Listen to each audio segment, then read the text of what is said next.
Hola, ¿qué tal? Soy el podólogo Jorge Leija y este es un video que encontré muy interesante en YouTube sobre el profesor Alexandro Bonifaz, sobre el tratamiento de onicomicosis, ya sea en terapia continua o en terapia intermitente. Realmente es una presentación o una plática de alrededor de 15 minutos muy interesante, donde a veces nos puede entrar la duda si utilizar la terapia continua o la terapia intermitente con terbinafina, en este caso para onicomicosis.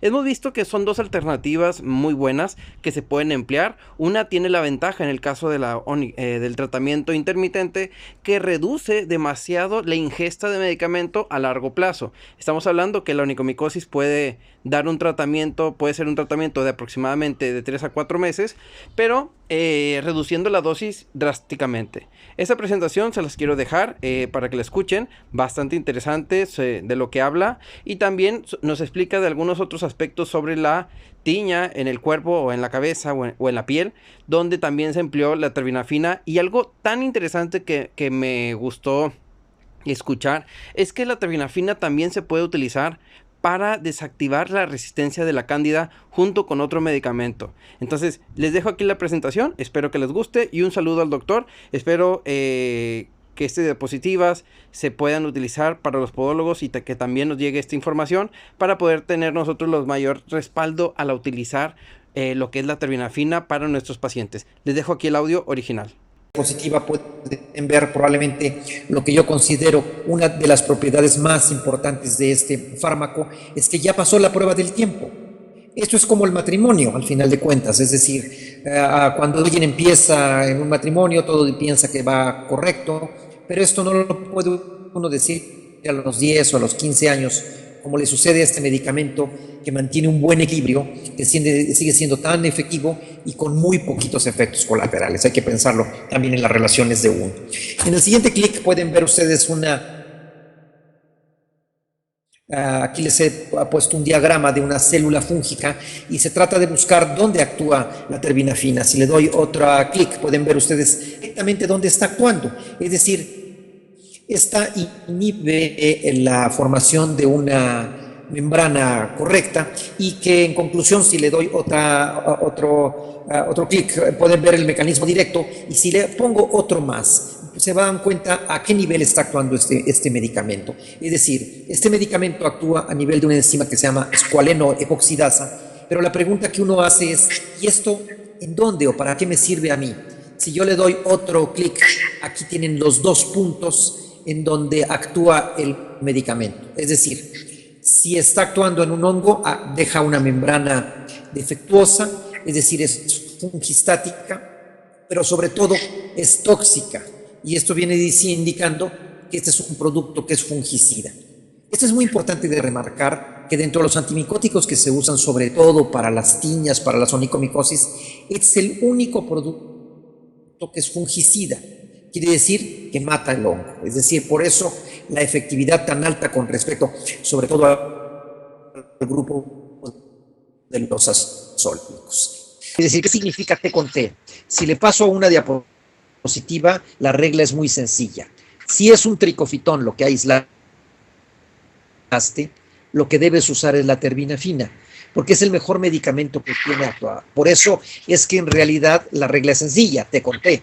Si uno lo ve esto implicaría que el 90% de las tiñas, al menos en nuestro medio, tanto en México como en Venezuela, son ocasionadas por Trichofiton rubrum, y la onicomicosis también. Es decir, por esto este medicamento es el medicamento que vamos a considerar como de elección para esto, ¿no?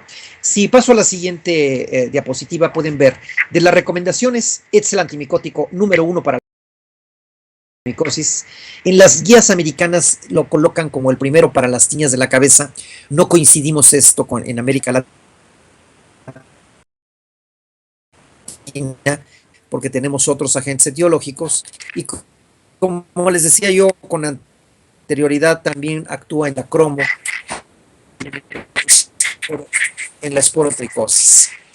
Ven lo que dice en este siguiente clic, dice, en la candidiasis solo es útil el medicamento tópico, pero Un punto importante que nos menciona que si tenemos resistencia de la cándida, se puede utilizar terbinafina para desactivarlo. Escucha. Fíjense este trabajo de nuestro amigo el doctor Rod Hay de Londres, en donde pueden darse cuenta que utiliza la terbinafina para desactivar la resistencia de Cándida. Entonces, si se dan cuenta, lo que quiero decir en esta diapositiva, en este recuadro rojo que tengo ahí, es que si tienen ustedes una cepa que ya fue resistente al fluconazol y la combinan con terbinafina, desactiva esta resistencia. Es un trabajo que se conoce desde hace mucho tiempo y que tendría un gran impacto, sobre todo en la combinación de fármacos. Pasando a la siguiente diapositiva, pueden darse cuenta que, como les decía yo, en un principio nosotros no consideramos que la terbinafina sea el tratamiento de elección de la tiña de la cabeza, lo es la grisofulvina, pero cuando tienen casos por tecofitón tonsurans, ese es el mejor medicamento. Y aquí en una reglita muy sencilla les pongo las dosificaciones. Arriba de 12 años, manejen 250 miligramos, entre 6 y 10, 125, entre 3 y 6, 62.5, y por debajo de 3 años, eso se queda a discreción de su manejo porque no hay muchos datos. Pasando a la siguiente, nosotros, por ejemplo, en las tiñas incógnitas, vean esta fotografía, tiña realmente incógnita, con una piel muy hirsuta. Esto se debe sin duda al uso constante de esteroides, y vean qué buen manejo de la terbinafina, 250 miligramos por 21 días, es decir, se dan cuenta la rápida respuesta que puede haber. Pasando a lo siguiente, sigue siendo muy útil, por ejemplo, la tiña de la mano. Es una tiña bastante inflamatoria porque es ocasionada por este dermatofito zoofílico, y como vean en la diapositiva, manejamos únicamente 250 miligramos por 2 semanas, es decir, su actividad es muy rápida. Pasando a la que sigue, este es quizás uno de los casos más interesantes que les traigo, porque es un granuloma de Mayoki. Si se recuerdan, el granuloma de Mayoki es una tiña profunda.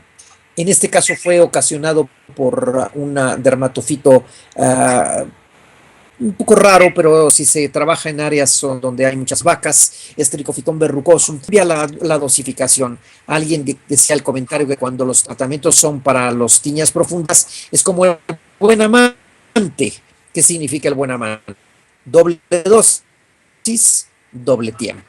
Entonces vean ustedes en la diapositiva cómo tiene 500 miligramos por 30 días. Es decir, estamos usando el doble de lo que regularmente empleamos. Pasando a la otra, les muestro las imágenes histológicas de este caso. Son extraordinariamente bien, se ven muy bien el microabsceso con los dermatofitos, y en un fragmento de pelo pueden ver ustedes la gran cantidad de conidios que hay. Incluso abajo ven el dermatofito, y ahí me ven a mí, hasta mi hija, tratando de hablar con una vaca, de donde aislamos la fuente de una diversidad de casos que observamos. En la cromoblastocosis tenemos un poco de experiencia, y aunque no considero yo que es el tratamiento de elección, entonces, este es un caso que, como pueden ver en la diapositiva, ahí aparezco yo con el paciente Ciro. Ciro ha durado tanto tiempo conmigo que ya incluso yo le llamo Ciro Pedrosoy, y vean ustedes aquí como en este caso hemos manejado 3 cosas, es decir, hemos empleado terbinafina más itraconazol más criocirugía. Estos casos son un poco complicados para que salgan adelante y se requiere de combinaciones extensas, ¿no? En el esporo también tenemos un poquito de experiencia. Esta fotografía que aparece ahí ahora en la pantalla, pueden ver ustedes cómo tenemos una esporotricosis, pero esta paciente recibió yoduro de potasio sin que actuara. Posteriormente recibió itraconazol, le dio efectos colaterales, entonces decidimos emplear terbinafina, y en un clic más se dan cuenta cómo se ve curada la paciente. Bueno, la paciente también tuvo una manda religiosa y ella siempre creyó que eso fuera lo que lo solucionó, pero en realidad es un problema.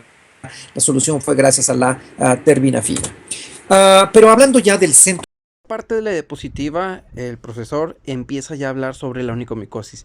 Para los podólogos esta parte es sumamente importante y nos va a hablar sobre que la terbinafina es los pilares para el tratamiento de la onicomicosis porque le pega principalmente a los dermatofitos.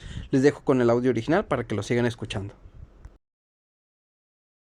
Prestigiadísima revista alemana, el Harz, en donde le llaman, ustedes le llaman aquí lo aparece en la diapositiva, la onicomicosis es como la joya de la corona. Es decir, quien le pegue realmente al tratamiento de la onicomicosis está llevándose la mayor parte de los casos. Pasando a lo siguiente, quiero comentar este trabajo que hicimos con el profesor Arenas aquí en México, de una encuesta de casi de cerca de 13,000 pacientes con onicomicosis, y pueden ver el pico de pacientes, están en realidad entre los 30, los 40, 40 y 50 años, que esto tiene como inconveniente, si le doy otro clic, se pueden dar cuenta que la mayor parte de las onicomicosis se van a dar en grupos de pacientes que toman muchos medicamentos. Esto es muy importante porque se requiere de más empleo de esto, ¿no? Si paso a la siguiente, vean cómo las dos, ya un clic más, es la diabetes la que sigue siendo la que lo acompaña. Les recuerdo que la onicomicosis, pasando a la siguiente diapositiva, tiene como primer medicamento la terbinafina. Y como les decía yo hace rato, hay muy pocas interacciones. Vean en esta diapositiva, como dice, 5 interacciones para Terbi, cuando para el fluconazol hay más de 20 y para el ITRA hay más de 30 interacciones. No hay realmente daño hepático, y una cosa muy importante es que no depende de la acidez gástrica. Conclusión de cómo podemos manejar este medicamento, pues se puede manejar de forma continua. Algo que habla aquí el doctor en esta diapositiva es que ellos empiezan ya con tratamientos de 4 meses y no de 3. Es algo que nosotros ya hemos visto en nuestros pacientes, que preferimos dar tratamientos por 4 meses por aquella cepa que pudiera quedar ahí y para poder eliminar completamente la onicomicosis. Para la dosis intermitente es que se da una semana de cada mes durante 4 meses. Esto lo que hace es una reducción del 50% de la terapéutica, pero lo importante de aquí es que se supone que mantendría la eficacia. Los tratamientos combinados, como ven ahí en la diapo, aparecerían con lacas, con queratolíticos, con terapia fotodinámica y de láser. Estas últimas dos no están muy bien comprobadas, pero es lo que hay en la literatura. Pueden ver en esta siguiente diapositiva 2 trabajos bastante buenos en esta revista europea. La primero refiriéndose a la forma intermitente, y el segundo, el mismo autor, en donde está manejando un análisis un metaanálisis para ver realmente quién más es importante, manejo continuo o manejo intermitente. Si yo paso algunas diapositivas, en la siguiente diapositiva ven cómo concluye que es la terapia continua la que es más importante, pero no hay que descartar la intermitente, es útil bajo nuestra experiencia que les voy a presentar. Por ejemplo, aquí pongo esta fotografía. Nosotros manejamos índices de curación del 75% con terapia continua. Si paso a la siguiente diapositiva, con terapia de pulsos, nosotros manejamos 68%. Vean cómo cae un poco, es decir, de 68, casi 70, a 75%. Sin embargo, la terapia en pulsos tiene la gracia de manejarse sobre todo en paciente joven, que tiene más absorción gástrica, es mucho más útil. Pasando, por ejemplo, a una diapo más, aquí les quiero presentar en un adolescente. Los adolescentes y el adulto joven, o sea, que es adulto joven, 20, 25 años, es decir, la mayoría del auditorio que está oyéndonos ya no entra en esta terapia, entraría aquí donde es de gran utilidad la terapia de tipo intermitente. Nuestro índice de curación sube hasta el 82%. Entonces, mi dato sugestivo es que si tiene pacientes jóvenes con onicomicosis, es mucho mejor la terapia intermitente que la de tipo tópica. Aquí les pongo un ejemplo siguiente de un hongo raro, Scopulariopsis. Aquí tenemos que combinar tratamientos, es decir, por ejemplo, aquí estoy utilizando la terbinafina con la ciclopiroxolamina y pueden ver la secuencia. Aquí en un clic siguiente marco dónde empezamos con la laca, y esta combinación es bastante buena. Ya en las conclusiones, para ir adelantando lo que ya les he venido repitiendo, ya estoy terminando mi plática, es el tratamiento continuo para los adultos con problemas gástricos y más de 60 años. El intermitente para jóvenes entre 18 y 30 años, que tengan una importante, porque tienen una buena absorción. Y el tópico, el tratamiento tópico con más el sistémico, tendrían que ser para casos especiales.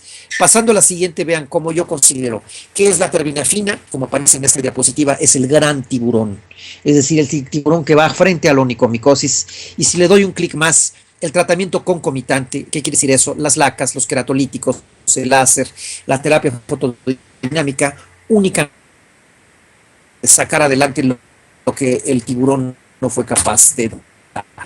Mis conclusiones son que este es un antimicótico de equilibrio, pasado la prueba del tiempo, es el primer tratamiento para las onicomicosis dermatofíticas, es útil para la mayoría de las tiñas y desactiva la resistencia de las cándidas. Y mis segundas conclusiones es que la terapia continua sigue siendo superior en un metaanálisis, pero la terapia intermitente es mucho más efectiva para la paciente joven, y la terapia combinada pues tendrá que tener una selección de pacientes realmente raros. Creo que ya en tiempo se está terminando y yo únicamente agradezco la atención de esta plática por un método que estoy utilizando por primera vez, esta vía electrónica. Muchas gracias. Buena tarde.